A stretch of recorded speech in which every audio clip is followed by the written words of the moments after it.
পেয়ালা বিভূতিভূষণ বন্দ্যোপাধ্যায়। সামান্য জিনিস, আনা তিনেক দামের কলাই করা চায়ের ডিশ পেয়ালা। যেদিন প্রথম আমাদের বাড়িতে ওটা ঢুকলো সেদিনের কথা আমার বেশ মনে আছে। শীতকাল, সকাল সকাল খাওয়া দাওয়া সেরে লেপের মধ্যে যাওয়ার চেষ্টা করছি। এমন সময় কাকার গলার সুর শুনে দালানের দিকে গেলাম। কাকা গিয়েছিলেন দোকান নিয়ে কুবেরের মেলায়। নিশ্চয়ই ভালো বিক্রি সিক্রি হয়েছে। উঠোনে দুখানা গরুর গাড়ি। কৃষাণ হরুমাইতি একটা লেপ তোষকের বান্ডিল নামাচ্ছে। একটা নতুন ধামায় এক রাশ সংসারের জিনিস, বেলুন, বেড়ি, খুন্তি, ঝাঁঝরি, হাতা, খান কতক নতুন মাদুর, গোটা দুই কাঁঠাল কাঠের নতুন জলচৌকি, এক বোঝা পালং শাকের গোড়া, দু ভাঁড় খেজুরে গুড়, আরও সব কি কি। কাকা আমায় দেখে বললেন, নিবু, একটা লণ্ঠন নিয়ে আয়, এটায় তেল নেই। আমি এক দৌড়ে রান্নাঘরের লণ্ঠনটা তুলে নিয়ে এলাম। পিসিমা হাঁ হাঁ করে উঠলেন, কিন্তু তখন কে কথা শোনে। কাকাকে জিজ্ঞেস করলাম, মেলায় এবার লোকজন কেমন হলো কাকা? কাকা বললেন, লোকজন প্রথমটা মন্দ হয়নি, কিন্তু হঠাৎ কলেরা শুরু হয়ে গেল। ওই তো হলো মুশকিল, সব পালাতে লাগলো। বাঁওড়ের জলে রোজ 5টা-6টা মরা ফেলছিল। পুলিশ এসে বন্ধ করে দিলে। খাবারের যত দোকান ছিল সব উঠিয়ে দিলে। কিছুতেই কিছু হয় না, ক্রমে বেড়ে চলল। শেষে প্রাণ নিয়ে পালিয়ে এলাম। বিক্রি সিক্রি কাঁচকলা, এখন খোরাকি গাড়ি ভাড়া উঠলে বেঁচে যাই। খেতে বসে কাকা মেলার গল্প করছিলেন। বাড়ির সবাই সেখানে বসে। কি করে প্রথমে কলেরা আরম্ভ হলো, কত লোক মারা গেল, এই সব কথা।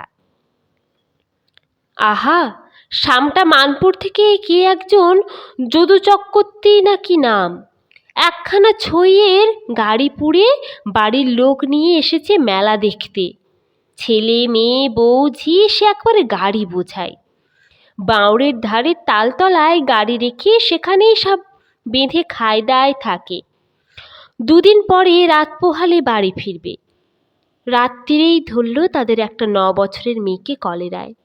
কোথায় ডাক্তার, কোথায় ওষুধ। সকাল 10টায় সেটা গেল তো ধরল তার মাকে। রাত 8টায় মা গেল তো ধরল বড় ছেলের বউকে। তখন এদিকেও রোগ জেঁকে উঠেছে, কে কাকে দেখে। তারপর সে যা কাণ্ড, এক একটা করে মরে। আর পাশেই বাঁওড়ের জলে ফেলে অর্ধেক গাড়ি খালি হয়ে গেল।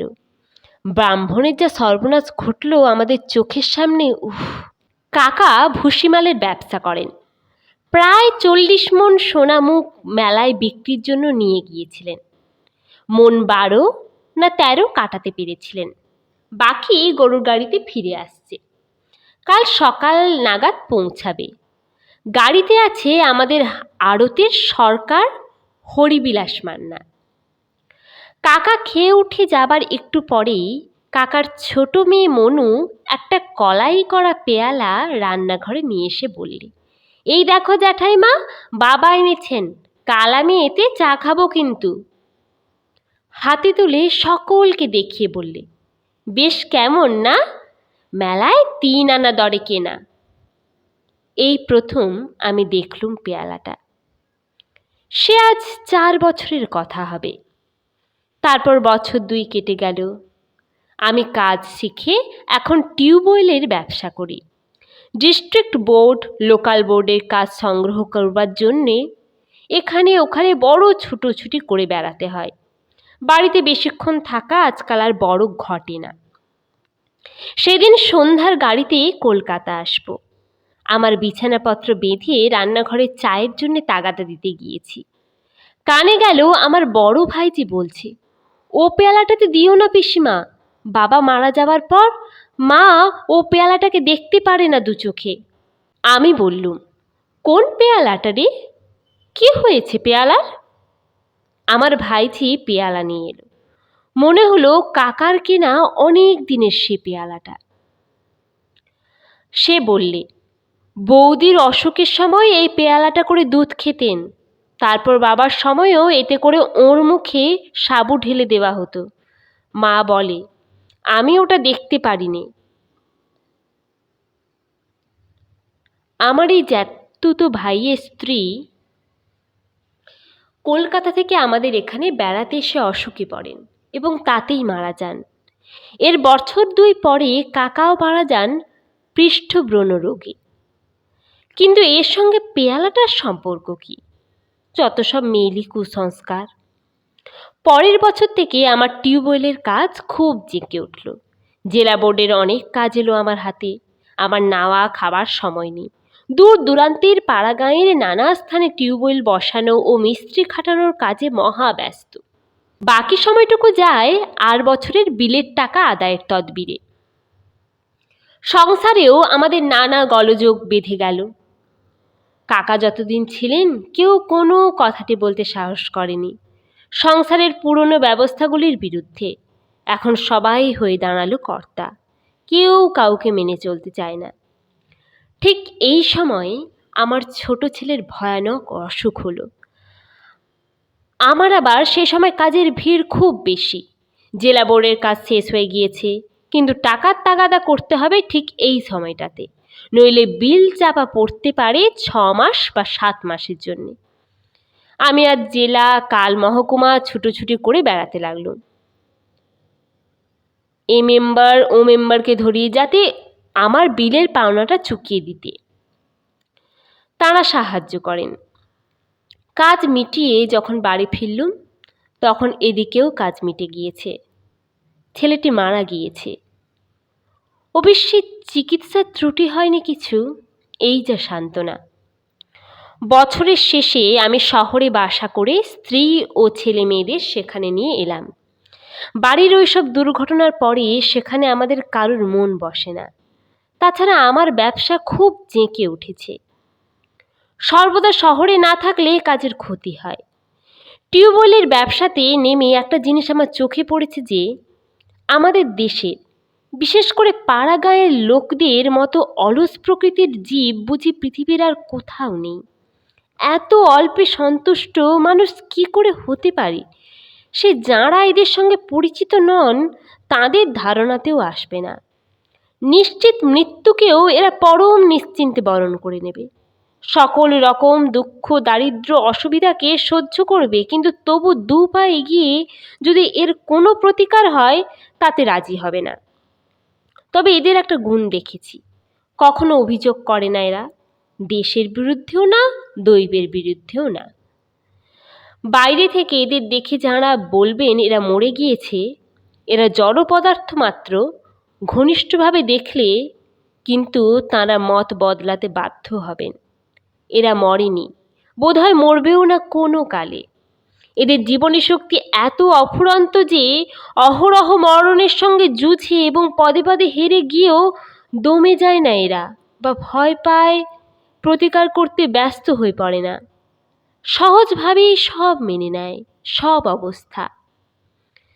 খারাপ বিলের পাট পচানো জল খেয়ে কলেরায় গ্রাম উচ্ছন্ন হয়ে থাকে, তবু এরা টিউবওয়েলের জন্যে একখানা দরখাস্ত কখনো দেবে না বা তদবির করবে।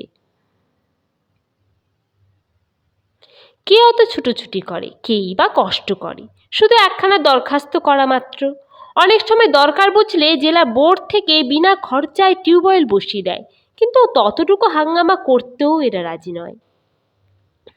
বাসায় একদিন বিকেলে চা খাওয়ার সময় লক্ষ্য করলুম আমার ছোট মেয়েটি সেই কলাই করা পেয়ালাটা করে চা খাচ্ছে। যদিও ওসব মানিনি, তবু আমার কি জানি কি মনের ভাব হলো। চা খাওয়া টাওয়া শেষ হয়ে গেলে পেয়ালাটা চুপি চুপি বাইরে নিয়ে গিয়ে টান মেরে ছুঁড়ে ফেলে দিলুম পাঁচিলের ওধারের জঙ্গলের মধ্যে। কাকার বড় মেয়েটির বিয়ে হয়ে গিয়েছিল। ছোট মেয়েটির বয়স 10 বছর, খুব বুদ্ধিমতী। শহরের মেয়ে স্কুলে লেখাপড়া শেখাবো বলে ওকে বাসায় এনে রেখেছিলুম।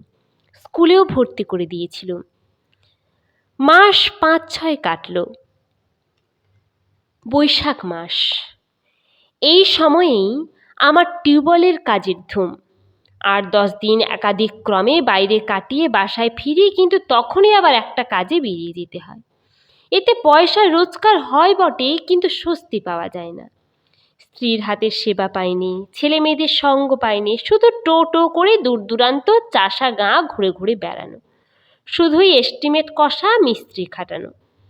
মানুষ চায় দুদণ্ড আরামে থাকতে, আপনার লোককে বেশ কাছে বসে তুচ্ছ বিষয়ে গল্প করতে, নিজের সাজানো ঘরটিতে খানিকক্ষণ করে কাটাতে, হয়তো একটু বসে ভাবতে, হয়তো ছেলেমেয়েদের সঙ্গে একটু ছেলে মানুষি করতে।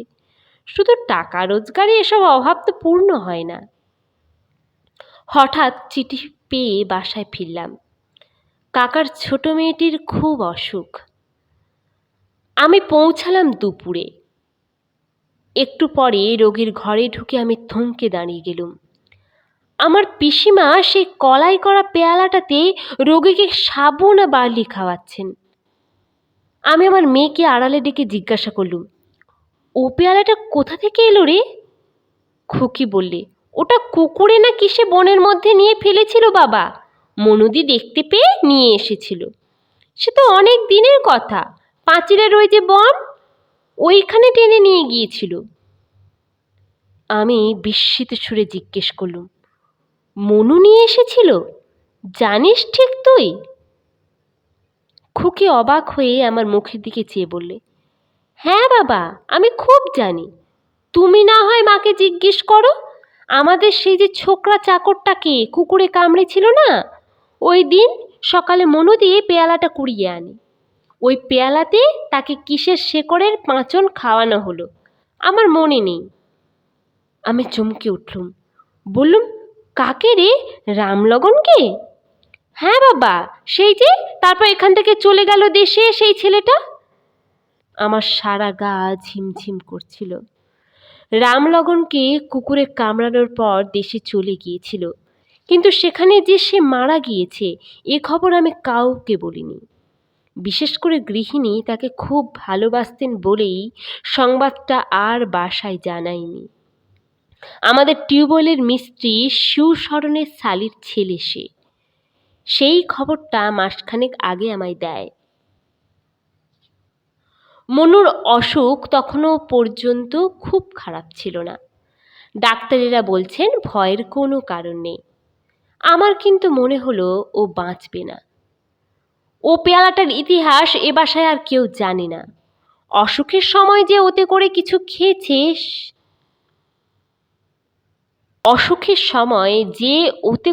খেয়েছে, সে আর ফেরেনি। জানতো কেবল কাকার বড় মেয়ে, সে আছে শ্বশুর বাড়ি। পেয়ালাটা একটু পরেই আবার চুপি চুপি ফেলে দিল। হাত দিয়ে তোলবার সময় তার স্পর্শে আমার সারা দেহ শিউরে উঠল। পেয়ালাটা যেন জীবন্ত, মনে হলো যেন একটা ক্রূর জীবন্ত বিষধর সাপের বাচ্চার গায়ে হাত দিয়েছি, যার স্পর্শে মৃত্যু, যার নিঃশ্বাসে মৃত্যু। পরদিন দুপুর থেকে মনুর অসুখ বাঁকা পথ ধরল। 9 দিনের দিন মারা গেল। আমি জানতুম ও মারা যাবে। মনুর মৃত্যুর পর পেয়ালাটা আবার কুড়িয়ে এনে ব্যাগের মধ্যে পুরে কাজে বেরোবার সময় নিয়ে গেলুম। 7-8 ক্রোশ দূরে একটা নির্জন বিলের ধারে ফেলে দিয়ে হাঁপ ছেড়ে বাঁচলুম। শোকের প্রথম ঝাপটা কেটে গিয়ে মাস 2 পরে বাসা একটু ঠান্ডা হয়েছে। তখন কথায় কথায় স্ত্রীর কাছে একদিন এমনি পেয়ালাটার কথা বলি। তিনি আমার গল্প শুনে যেন কেমন হয়ে গেলেন, কেমন এক অদ্ভুত দৃষ্টিতে আমার দিকে চেয়ে রইলেন। মুখ দিয়ে তাঁর কথা বেরোল না। আমি বললুম, বোধহয় অত খেয়াল করে তুমি কখনো দেখোনি, তাই ধরতে পারোনি। আমি কিন্তু বরাবর। আমার স্ত্রী বিবর্ণ মুখে বললেন, বলবো একটা কথা? আমার আজ মনে পড়ল। একটু চুপ করে থেকে বললেন, খোকা যখন মারা যায় 8 বছর আষাঢ় মাসে, সেই কলাই করা পেয়ালাটাতে তাকে ডাবের জল খাওয়াতুম। আমি নিজের হাতে কতবার খাইয়েছি। তুমি তো তখন বাইরে বাইরে ঘুরতে, তুমি জানো না।